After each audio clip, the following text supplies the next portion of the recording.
താം തതക്കജ്ജണു താം തതക്കജ്ജണു താം തദ്ധിന്തക്കജ്ജണു താം തദ്ധിന്തക്കജ്ജണു തദ്ധിത്തങ്കിടതകനിതം ധിന്തത്തോം ധിന്തത്തോം തദ്ധിത്തങ്കിടതകനിതം ധിന്തത്തോം ധിന്തത്തോം തദ്ധിത്തങ്കിടതകനി ധിന്തത്തോം തദ്ധിത്തങ്കിടതകനി ധിന്തത്തോം തദ്ധിത്തങ്കിടതോം തദ്ധിത്തങ്കിടതോം. ഓ തെറ്റുചൊല്ലോ.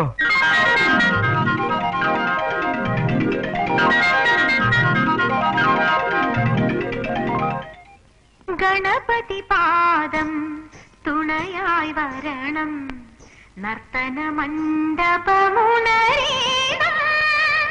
ഗാന സരസ്വതി വീണാവാദിനി സ്വരജതി സംഗതി അരുളേണം, നാരദ സംഗീത മന്ദങ്ങളിൽ നന്ദി മദ്ദള താളങ്ങളിൽ ഭരത സങ്കല്പമര മഞ്ജീരലയത്തിൽ തുടിക്കും ദ്രുതഗതിയിൽ. എന്താ മാളൂത്, ചുവടുകളൊക്കെ തെറ്റണല്ലോ. മാളൂരിന് എന്താ പറ്റിയേ? ഒന്നുമില്ല മാഷെ, ഞാൻ ഇപ്പൊ വരാം. ആട്ടെ ആട്ടെ, നിങ്ങൾ വന്നോളൂ. എന്ത് പണിയാ നീ കാണിച്ചേ? വരുന്നവരെ ട്യൂട്ടറിൽ വന്നത് അമ്മാനോട് പറഞ്ഞോ? പറഞ്ഞു. അതിനെന്താ? അച്ഛന്റെ മുന്നിൽ വെച്ച് ബോംബ് പൊട്ടിക്കും പോലെ അമ്മാനെ നിങ്ങൾ പൊട്ടിച്ചു. ഞാനങ്ങ് ചമ്മിപ്പോയി. ആദ്യം നിന്നെ കണ്ടാണ് വന്നെന്നറിഞ്ഞാൽ അച്ഛൻ സംശയിക്കില്ലേ? സംശയോ? ഇവിടെ എല്ലാവർക്കും എല്ലാ കാര്യവും അറിയാം. ഓഹോ, അപ്പൊ അത്രോടെ എത്തിയോ? പിന്നെ ഒളിച്ചു വെച്ചിട്ട് എന്താ കാര്യം? അപ്പോ അച്ഛന്റെ ചെവിയിലും എത്തിയോ? അതില്ല, പക്ഷേ ദേവികമ്മയ്ക്കറിയാം. വൈഡ് പബ്ലിസിറ്റി കൊടുത്ത് എന്നെ തളച്ചിടാനാണോ നിന്റെ പ്ലാൻ? കെട്ടിയിട്ടില്ലെങ്കിലേ പറന്നുപോണ പക്ഷിയാണെങ്കിൽ പൊയ്ക്കോ. പറക്കും നിന്നെയും കൊത്തിക്കൊണ്ട്.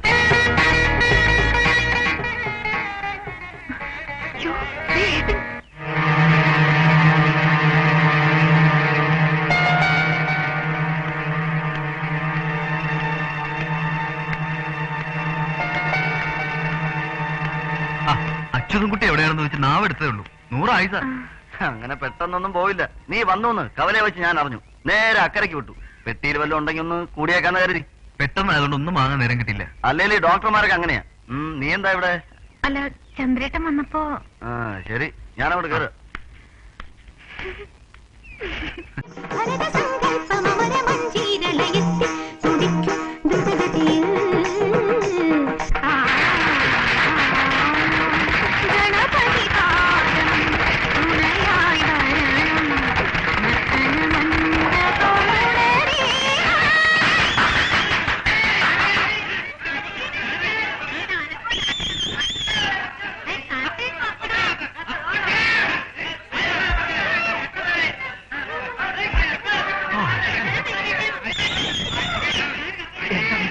നീ എന്നെ പറഞ്ഞ കൈയടിക്കുമ്പോൾ താത്തിടാൻ.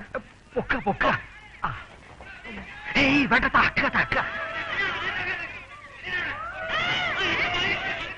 താക്ക താക്ക. എന്താ ഞാനെന്ത് ചെയ്തു? ഞാനൊന്നും കാണിച്ചു നിന്നോടാ കട്ടണം പറഞ്ഞ? ഇവൻ പറഞ്ഞിട്ടാ ചങ്കൂടെ കുട്ടിയെ ഉദ്ധരിക്കരുത്. ഞാനാ പറഞ്ഞത് കട്ടന്നിട്ടാ. എന്താ അച്ഛൻകുട്ടി നീ നിന്നോട് ഇവിടാനല്ലേ പറഞ്ഞേ? തെറ്റ് പറ്റുന്നു. ചോദിച്ചിട്ട് കത്താൻ പാടില്ല അവന്. പോരണ്ടോ നീ പറഞ്ഞില്ലേ? ഓ, അച്ഛൻ എന്തായി പറയണേ? അവളുടെ ഭാവിയെ തൊളിച്ചില്ലേ അവൻ? രോഗി നശിപ്പിച്ചല്ലോ എല്ലാം. ഇടുവോ നീ?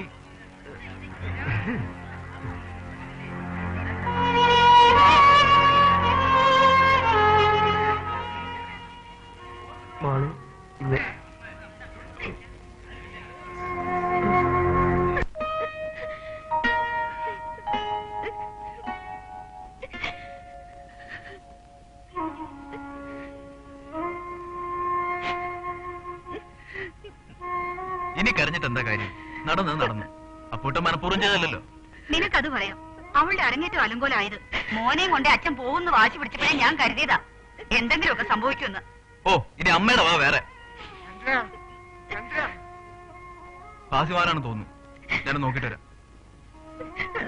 നീ കരയാതെ മോളെ. ഞാൻ 2 കത്ത് തന്നിട്ടും ഉണ്ണിമായ മറുപടി തന്നില്ല. എന്റെ ഇഷ്ടക്കേട്ടുണ്ട് എന്നോട്? ഏയ്, അതുകൊണ്ടല്ല. പിന്നെ മറുപടി എഴുതാണ്ടിരുന്നപ്പോ എന്നോട് പിണക്കം തോന്നിയോ? ഇല്ല. പിന്നെ ഞാനൊരു കാര്യം പറഞ്ഞ വിഷമം തോന്നൂ? പറഞ്ഞോളൂ. അമ്മ കൂടെ ഉള്ളപ്പോ എന്നെങ്ങനെ നോക്കി നിൽക്കരുത്. അമ്മയുടെ മനസ്സിൽ എന്തിനാ ഇപ്പോഴും ഒരു ചീത്ത അഭിപ്രായം ഉണ്ടാക്കണേ? ഉണ്ണിമായുടെ അമ്മയ്ക്ക് എന്നോട് എന്തോ എപ്പോഴും ഒരു ഇഷ്ടക്കേട് പോലെ. ആ, അമ്മ ഗോപിയേട്ടനൊരു പേരിട്ടിട്ടുണ്ട്. വായി നോക്കിണ്ട്. എന്നാ രക്ഷപ്പെട്ടു. അതെന്താ? പ്രേമത്തിന് എപ്പോഴും ആദ്യം എതിർപ്പുണ്ടാവണം, എന്നാലൊരു ത്രില്ലുള്ളൂ. ആ, അതെ, അച്ഛൻ അറിയുമ്പോ കാണാം. ഇതിനെങ്കിലും ഒരു മറുപടി തരണം. മറ്റേ ശരി. ഉണ്ണിമയെ, നീ വീട്ടിലേക്ക് പോവാ? അതെ. നിന്നെ എന്താ തന്നേ? അത് ബുക്കാ ആ പഠിക്കാനുള്ളത്. പരീക്ഷയ്ക്ക് തോക്കാതെ പഠിക്കണ്ടേ? ആ ശരിയാ, തോൽക്കാണ്ട് പഠിക്കണം. ഞാൻ 1-ാം ക്ലാസ്സിൽ 3 വട്ടം തോറ്റു. അപ്പൊ മാഷ് പറഞ്ഞു എന്നെ പഠിക്കാൻ കൊള്ളില്ലാത്രേ. ഒറ്റ ഇടി കൊടുത്തു. പിന്നെ അങ്ങോട്ട് പോയേ ഇല്ല. അപ്പൂട്ടം മാത്രമല്ല, ഇടി പേടിച്ച ആ മാഷ് പിന്നെ സ്കൂളിലേക്ക് വന്നിട്ടില്ല. നേരോ? പോയോ? ഉണ്ണിമായ, ഞാനും വരുന്നുണ്ട് വീട്ടിലേക്ക്. നിന്നെ അപ്പോട്ടോ ദേ വിളക്ക് വെച്ചു. അയ്യോ, ഉണ്ണിമായേ, ദേ വരണോ? ദീപം ദീപം ദീപം ദീപം ദീപം ദീപം.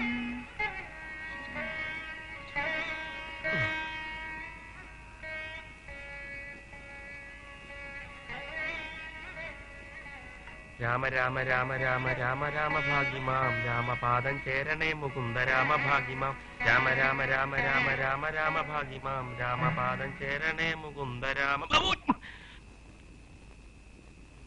ദേവു കുറച്ച് പോലെയും എടുക്ക. അച്ഛൻ വിളിച്ചെന്ന് പറഞ്ഞു. ആ, അത്താഴമൊക്കെ കഴിഞ്ഞോ? അപ്പു ഇവിടെ അപ്പുറത്തുണ്ട്. എന്നായിരിക്ക. കോഴ്സ് കഴിഞ്ഞ സ്ഥിതിക്ക് നാട്ടിലേതെങ്കിലും ഹോസ്പിറ്റലിൽ പ്രാക്ടീസ് ചെയ്യുന്നതല്ലേ നല്ലത്?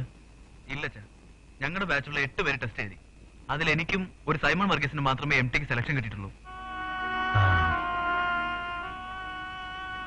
അമേരിക്കയിലും മറ്റും പോയാ ഇവിടെ എന്തെങ്കിലും അത്യാവശ്യം വന്നാ ഓടി വരാനൊന്നും പറ്റില്ലല്ലോ മോനെ. ഇടയ്ക്കെപ്പോഴെങ്കിലും ഒന്ന് വന്നു പോവല്ലോ അച്ഛാ. അവന് അതാ ഇഷ്ടം എന്ന് വെച്ചാല് എതിര് പറയണ എന്തിനാ?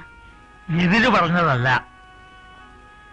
അവിടുത്തെ ജീവിതത്തോടൊരു ഭ്രമം തോന്നിയിട്ട് അവിടെ തന്നെ കൂടിക്കളയണമെന്ന് തോന്നിയാൽ മക്കളെ പിരിഞ്ഞിരിക്കാനുള്ള വിഷമം കൊണ്ട് അച്ഛൻ പറഞ്ഞതാ. മുമ്പേ കിടന്നു. പിന്നെ അവിടുത്തെ ആഹാരക്കാരിയൊക്കെ ശരിയാവണ വരെ വല്ല ചമ്മന്തി പൊടിയോ ഉപ്പിലിട്ടതോ. അതും അല്ലത് എന്നോട് പ്രത്യേകം പറയണോ? ഹായ്, അപ്പോ കൊരങ്ങൻ ചത്ത കാക്കാലിനെ പോലെ ഇവിടെ കുത്തിയിരിക്കുക. പനി കഴിഞ്ഞ് കുളിച്ചു എന്നറിഞ്ഞു. അതാ നടയുടെ ചൊറഞ്ഞ ഞാൻ ഇങ്ങോട്ട് പോകുന്നേ. കുളിച്ചിട്ടൊന്നുമില്ല, മേല് കഴി. എന്നാ വാ, നമുക്കൊന്ന് കറങ്ങാൻ പോവാ. ഞാൻ വരണില്ല. കാറ്റത്തും തണുപ്പത്തൊന്നും ഇറങ്ങല്ലെന്നാ അനിയൻകുട്ടി പറഞ്ഞേ. നിനക്ക് പനി വന്നാ പിന്നെ 5-6 ദിവസം എന്റെ കാര്യം പോക്കാം. മിണ്ടാനും പറയാനൊന്നും ആരും ഉണ്ടാവില്ല. എനിക്ക് പനി വരുമ്പോ നിനക്കും കൂടി വന്നെങ്കില് ഒന്നിച്ച് കിടന്ന് സംസാരിക്കായിരുന്നു. നിന്റെ മനസ്സിലിരിപ്പ് കൊള്ളാലോ. ശരിക്ക് അസലായിട്ടുണ്ട്. ഇതിൽ നിന്നെ കുറ്റപ്പെടുത്തിട്ട് കാര്യമില്ല. ദൈവത്തിന്റെ അബദ്ധം പറ്റിയതാ. നീ ജനിക്കണ സമയത്ത് മനുഷ്യരുടെ ആത്മാക്കളുടെ സ്റ്റോക്ക് തീർന്നപ്പോ ഒരു കഴുതയുടെ ആത്മാവ് ഫിറ്റ് ചെയ്താണ് നിന്നെ കൊണ്ട് പറഞ്ഞയച്ചത്. അതെയോ? സംശയമുണ്ട്, അച്ഛൻ വരരുമ്പോ ചോദിച്ചോളൂ. നീ പോകല്ലേ, ഞാനിപ്പോ വരാം. ഏയ്, എങ്ങോട്ടാ പോണേ? അച്ഛനോട് ചോദിച്ചിട്ട് വരാം.